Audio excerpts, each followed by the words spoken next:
Bonjour à tous, dans le précédent épisode, on avait regardé de près à quoi ressemblaient les tops de synchro horizontaux et verticaux générés par la bibliothèque TVAout de l'Arduino pour envoyer de l'affichage sur un écran LCD ou même un téléviseur.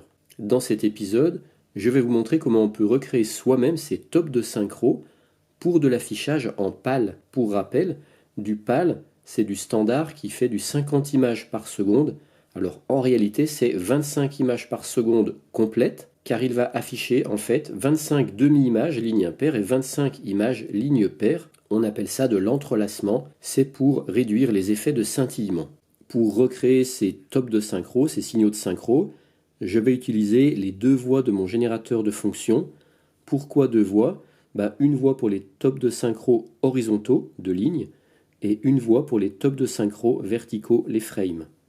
Le 50 Hz, ce sera la fréquence des tops de synchro verticaux, les frames. Pour la fréquence des tops de synchro horizontaux, les lignes, on a 625 lignes par image. Et donc la fréquence, c'est 625 lignes divisé par 2, parce que ce sont des demi-images. Donc ça fait 312,50. Multiplié par 50 images par seconde, ça fait 15 625. Donc ça fait notre fréquence des tops de synchro de ligne, 15 625 Hz. Là, j'ai fait un tableau dans lequel on va pouvoir venir marquer toutes les caractéristiques de chaque ligne, chaque canal de mon générateur de signaux. Donc sur un canal, j'aurai les tops de synchro horizontaux, les lignes, et sur l'autre canal, l'autre voie, l'autre chaîne, les tops de synchro verticaux, les frames. On va déjà pouvoir compléter cette ligne, la fréquence. Donc on sait que pour les tops de synchro verticaux, les frames, il faudra avoir du 50 Hz. Et puis les tops de synchro horizontaux, 15 625 Hz. Dans le précédent épisode, on avait vu quelle devait être la forme de ces signaux carrés, aussi bien pour les tops de synchro horizontaux que verticaux. Et on avait vu également que, avant les résistances de 1K et de 470 ohms en sortie de l'Arduino Uno, l'amplitude de ces signaux allait de 0 à 5 volts. Le meilleur paramétrage de signal qu'on va devoir utiliser sur le générateur de signal, un signal carré qui va de 0 à 5 volts, c'est ce qui est appelé sur le générateur de signaux le signal CMOS. Donc on viendra sélectionner la forme d'onde CMOS. On pourrait utiliser le square, mais le square il va en amplitude de 0 à 5 volts de moins 2,5 à 2,5. Alors pour obtenir du 0 à 5, il faut rajouter en plus un offset. Donc là, c'est plus simple d'utiliser directement les ondes de forme CMOS qui vont de 0 à 5 volts. Et l'amplitude, on la connaît, c'est de 0 à 5 volts. Donc on mettra 5 volts. Et là, on n'aura pas besoin d'offset. Il nous reste à voir maintenant la durée des tops de synchro horizontaux et verticaux pour connaître le duty cycle de chaque signal CMOS. Comme on l'a également vu dans le précédent épisode, les tops de synchro horizontaux et verticaux, c'est quand la tension tombe au 0 volt.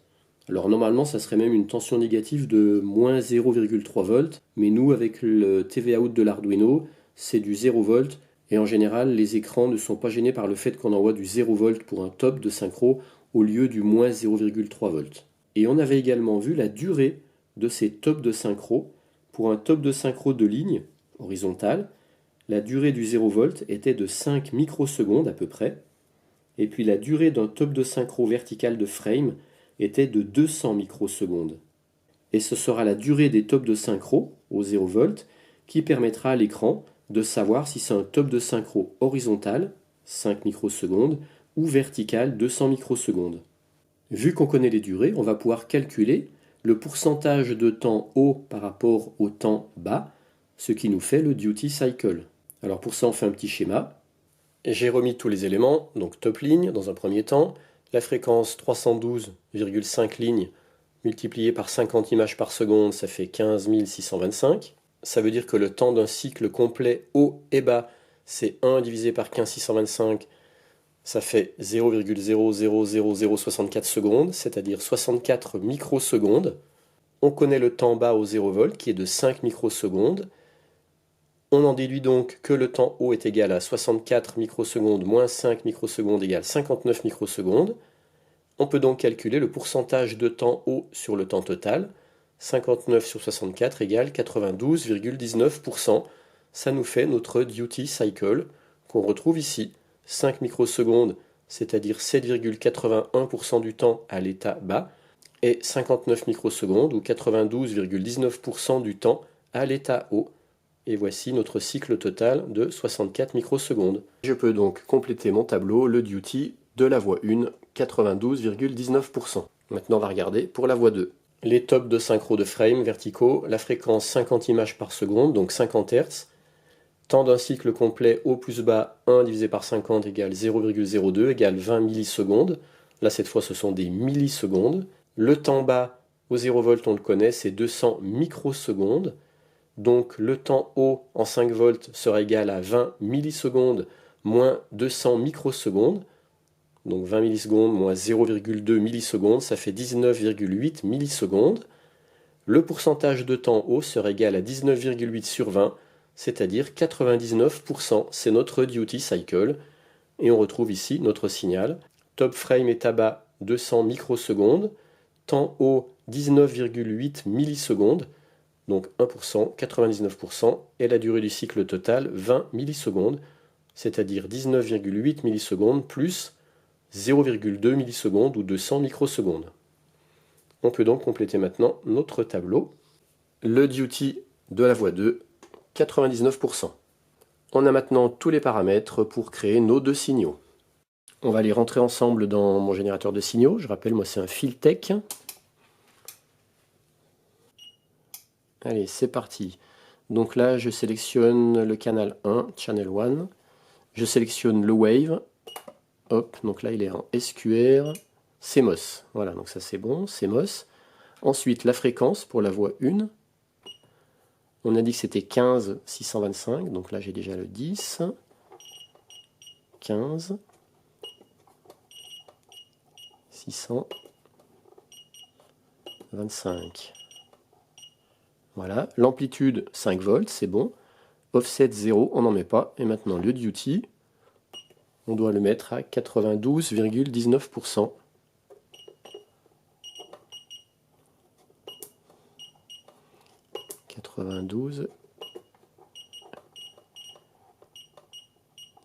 C'est bon. Passons maintenant à la voie 2. Channel 2. Hop. Wave. Donc pareil, on sélectionne CMOS, c'est bon. La fréquence. Donc là c'est 50 Hz. 50. Amplitude 5 volts, pas d'offset. Et le duty, 99%.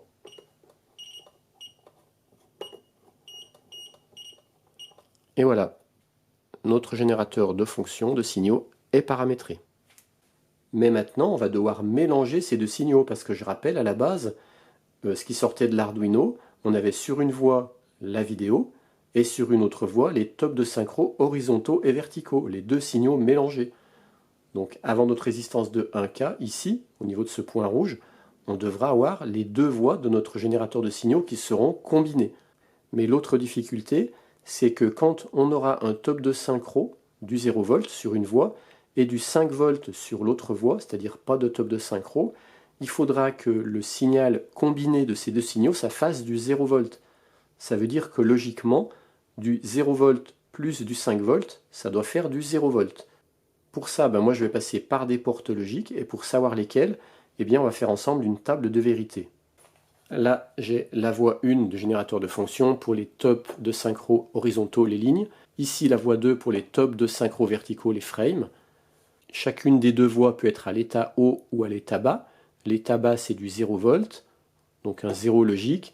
Et l'état haut, c'est du 5 volts, donc un 1 logique. Je rappelle, le top de synchro, c'est quand on est à l'état bas 0 au 0 volt. Donc, quand on a du 5 volts ici, ça veut dire qu'on n'a pas de top de synchro horizontaux de ligne. Et quand on a du 0 volt ici, on a un top de synchro de ligne. Et pareil pour les tops de synchro verticaux. Ils peuvent être à 1 pendant que lui est à 1. Il peut être à 0 pendant que lui est à 1. Il peut être à 1 pendant que lui est à 0. Il peut être à 0 pendant que lui est à 0. On va regarder toutes les combinaisons possibles et le signal que nous, on veut obtenir. Alors on peut avoir du 1, 1. Ça veut dire quoi concrètement? Pas de top de synchro horizontaux, pas de top de synchro verticaux. Signal obtenir, on veut du 5 volts, pas de top. Maintenant, si on a du 5 volts ici et du 0 volt ici, ça veut dire qu'ici on n'a pas de top de synchro horizontaux et ici on a un top de synchro vertical. Au final, on veut obtenir du 0 volt parce qu'on a bien un top de synchro vertical, donc de 200 microsecondes. Donc là, on veut obtenir du 0 volt pendant 200 microsecondes. Donc on veut obtenir un état logique 0 pour un top vertical. Maintenant, si ici on a du 0 volt, on a un top de ligne, donc un 0 volt de 5 microsecondes. Ici, si on a un 5 volts, un état 1, ça veut dire qu'on n'a pas de top verticaux. Donc au final, on veut bien obtenir un top de synchro de ligne, donc du 0 volt pendant 5 microsecondes. Donc ça veut dire que 0 plus 1, ça doit faire 0. Et puis dernier cas, quand on aura ici un top de synchro vertical, de frame de 200 microsecondes, et qu'on aura en même temps des tops de synchro de ligne de 5 microsecondes, et bien dans ce cas-là, on doit obtenir du 5 volts, parce que ça sera un petit pic 5 volts pendant 5 microsecondes. Ce sont les petits pics de 5 volts qu'on avait observés pendant les top synchro de frame de 200 microsecondes. On a vu que dans un top synchro de frame de 200 microsecondes, on avait des pics de tension de 5 volts de 5 microsecondes. Eh bien, c'est la résultante de cette combinaison. Alors, comment de ça, on peut arriver à ça? Eh bien, on devra passer par une porte XOR et une porte NOT. Donc, ça revient à faire une porte XNOR. Parce qu'en effet, si on passe déjà par une porte où 1, 1, ça fait 1, 1, 0, ça fait 1, 0, 1, ça fait 1, 0, 0, ça fait 0. On voit que la porte OR ne suffit pas. On va donc prendre une porte XOR, et cette fois le 1, 1 va devenir 0. 1, 0, ça va rester 1. 0, 1, ça va rester 1. 0, 0, ça va rester 0. Et ensuite, on passe par une porte NOT. Le 0 deviendra le 1 qu'on voulait. Le 1 deviendra le 0 qu'on voulait. Le 1, le 0, et le 0, le 1. Donc au final, pour passer de là à là, on devra passer par une porte XNOR. Voilà le schéma du montage que je vais faire. Ici, j'ai le générateur de signaux avec ses deux voies.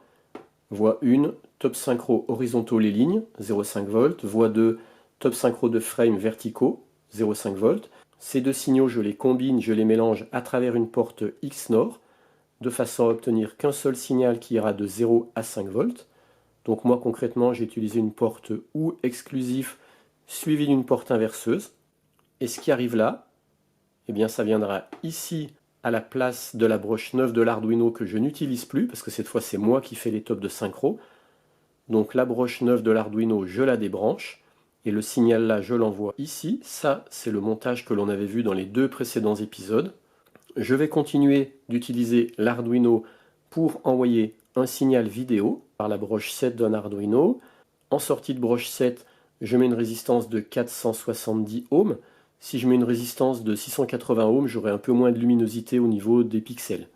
Et puis ce qui sort de ma porte XNOR, je la fais passer à travers une résistance de 1K et j'obtiens en sortie un signal composite qui contient à la fois l'image et les tops de synchro horizontaux et verticaux. Et ça, je l'envoie soit sur la broche 19 d'une prise Péritel, soit sur le fil de signal jaune d'une prise RCA, et tout ça vers un écran ou un téléviseur. Bien sûr, après, il faut relier le ground au ground ou le ground sur la broche 17 de la Péritel.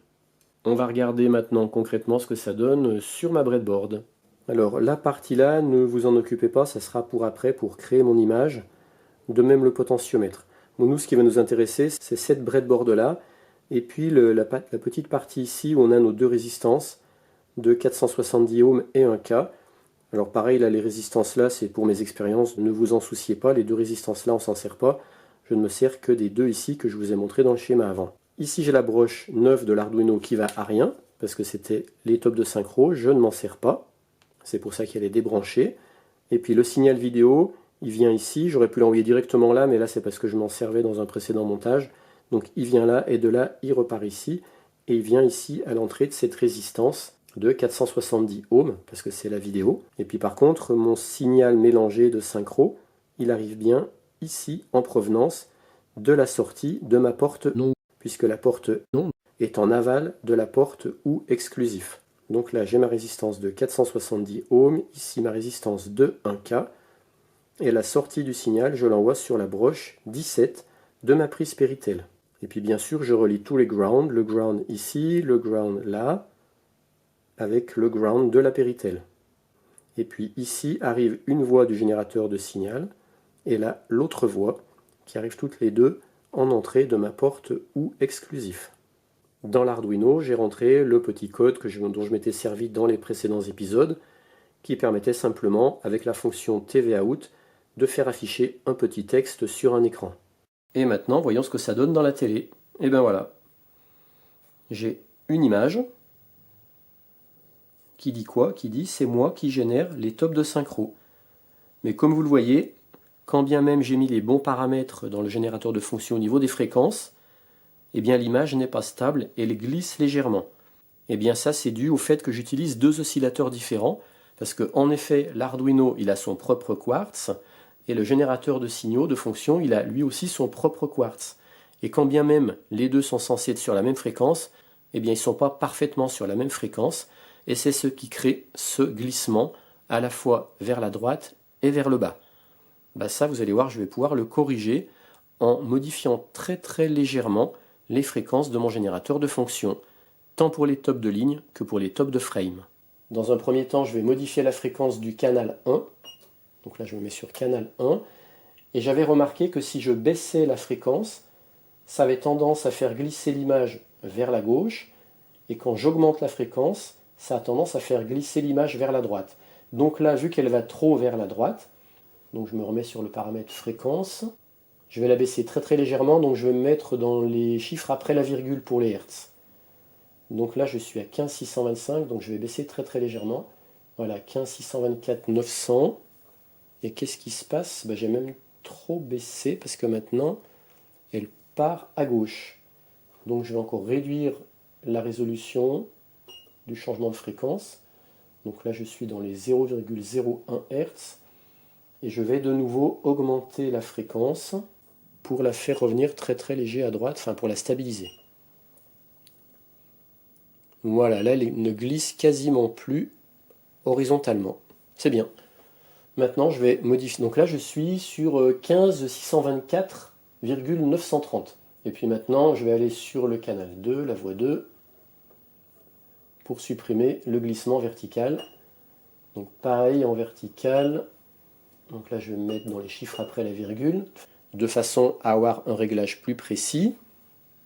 Ah, on voit d'ailleurs que là maintenant ça reglisse légèrement horizontalement à droite, mais bon c'est pas grave. Alors verticalement, j'avais remarqué que si je baissais la fréquence, ça avait tendance à déplacer vers le haut. Là c'est ce que je vais faire, donc je vais baisser très très légèrement la fréquence. J'ai même trop fait, donc je vais prendre deux chiffres après la virgule et je vais réaugmenter très très léger la fréquence. Voilà. Donc là, je suis sur une fréquence de 15 624,93 en horizontal et en vertical 49,920. Et vous voyez, comme j'utilise deux oscillateurs de quartz, forcément il y en a toujours un qui va dériver par rapport à l'autre parce que c'est très très sensible, notamment la chaleur. Donc en fait, en utilisant deux quartz, je n'arriverai jamais à avoir une image parfaitement stable parce que quand je vais la stabiliser à un instant T, eh bien quelques instants après, elle va recommencer à dériver. Donc ça, pour arriver à obtenir une image parfaitement stable, il faut utiliser un seul oscillateur, un seul quartz. Et le but ici était d'expérimenter pour mieux comprendre comment ça marche. Et maintenant en bonus, je vous montre que je suis même arrivé à me créer moi-même ma propre image. En fait, c'est une petite mire en noir et blanc avec des colonnes, mais c'est moi qui ai réussi à créer l'image grâce à un NE555 et une porte haie. Le NE555, c'est pour créer mes colonnes.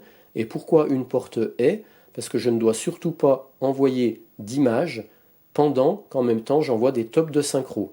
Cette porte haie me permettra, via la broche Reset du NE555, de ne générer de la vidéo que pendant l'absence des deux tops synchro. Je débranche la broche 7 vidéo de l'Arduino, hop, et je branche ce qui sort de mon NE555, hop là, et voilà. Ma première mire téléviseur. Et je vous ai montré tout à l'heure que j'avais un potentiomètre, et regardez ce qui se passe si je tourne mon potentiomètre. Je modifie ma mire, parce que je change la fréquence du NE555, c'est lui qui crée les colonnes blanches. Et là, remarquez que l'image est parfaitement stable, parce que j'utilise qu'un seul quartz, celui du générateur de signaux, qui crée à la fois les tops de synchro et en même temps qui cadence l'alimentation, la broche reset de mon NE555. Donc tout est parfaitement synchro, c'est pour ça que mon image elle est fixe. Et je suis bien content parce que c'est la première fois de ma vie que je me suis créé une image sur un téléviseur. Et je ne peux pas m'empêcher de sourire en voyant cette télé qui me fait penser à la télé de Tournesol dans Les Bijoux de la Castafiore. Voilà. Le mieux que j'arrive à faire pour l'instant. Alors honnêtement, je pense pas que je pourrais aller plus loin. Mais c'était déjà inespéré d'arriver jusque là. Et on voit l'oscilloscope, la forme du signal composite en bleu. Avec les tops synchro, là on voit que les tops de ligne. Ce sont les petits tops qui descendent. Et on voit pas de top de frame parce qu'il y en a très peu sur une... il faudra un échantillonnage plus large. Ici, ça c'est les tops synchro de ligne. Ici, ici, ici. Et puis ça, ce sont mes colonnes. Une colonne, deux colonnes, trois colonnes, quatre colonnes, cinq colonnes, quand il y en a 5. Donc actuellement, ben voilà, j'en ai 1, 2, 3, 4, 5.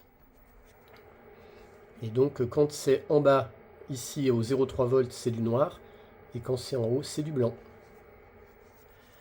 Et puis avec un potentiomètre, je peux faire varier donc le signal du NE555 qui me fait mon image.